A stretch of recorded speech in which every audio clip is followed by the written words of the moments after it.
Immigration. Let's talk about it. In the last 2 years, our population has grown really fast, like baby boom fast. And increasingly, bad actors like fake colleges and big chain corporations have been exploiting our immigration system for their own interests. So we're doing something major. We're reducing the numbers of immigrants that will come to Canada for the next 3 years.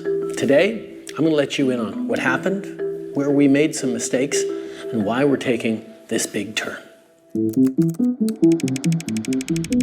There are two kinds of immigration in Canada. The one you probably think of most is permanent immigration, like when families come to Canada to settle and call it home. Every year, the government determines the right number of permanent residents that we want to admit. That's how it's been done for decades. But a plan that only talks about permanent immigration misses the other pathway, temporary immigration. Temporary residents are people who come to Canada for a limited time, like international students, temporary workers, and so on. They come to work a job or go to school. When the job is done or when they finish their degree, most return home. Some apply to stay as permanent residents, but most return home. So back to this year's plan. Historically, Canada's annual immigration plan just looked at permanent residents. The number of temporary students and workers that we admitted each year was left to the demands of the economy. It was usually a small proportion of our population, so it's never been a part of the long-term immigration plan. But after the pandemic, our economy came roaring back quickly, and we needed a lot of workers fast. Canada is in the middle of a huge labor shortage. Temporary foreign workers became such a significant part of our workforce that it'd be a mistake not to include them when we plan our immigration levels. So this year, we did exactly that for the first time. We laid out a plan that sets targets for both permanent and temporary residents. This way, we're getting the full breakdown of people coming into our country so we can prepare the homes and infrastructure needed to support them. Like I said, immigration is based on demand. When we set our targets, we look at every province and territory. We ask the premiers, what are the gaps in your workforce? Is your population growing or getting older?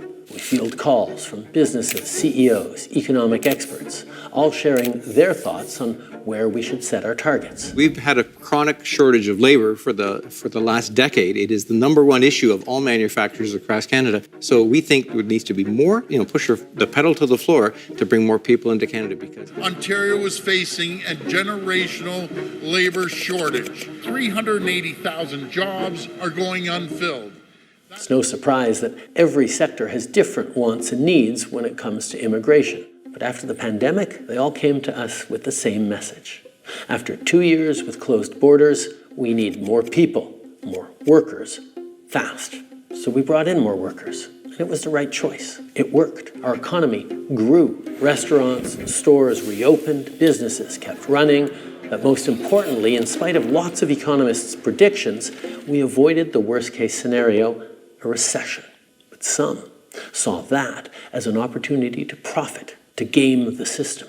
We've seen way too many large corporations doing this. The government says the program has been used to get around hiring Canadian workers in some instances. Far too many colleges and universities used international students to raise their bottom line. There are the diploma equivalent of puppy mills that are just churning out diplomas. There is fraud and abuse, and it needs to end.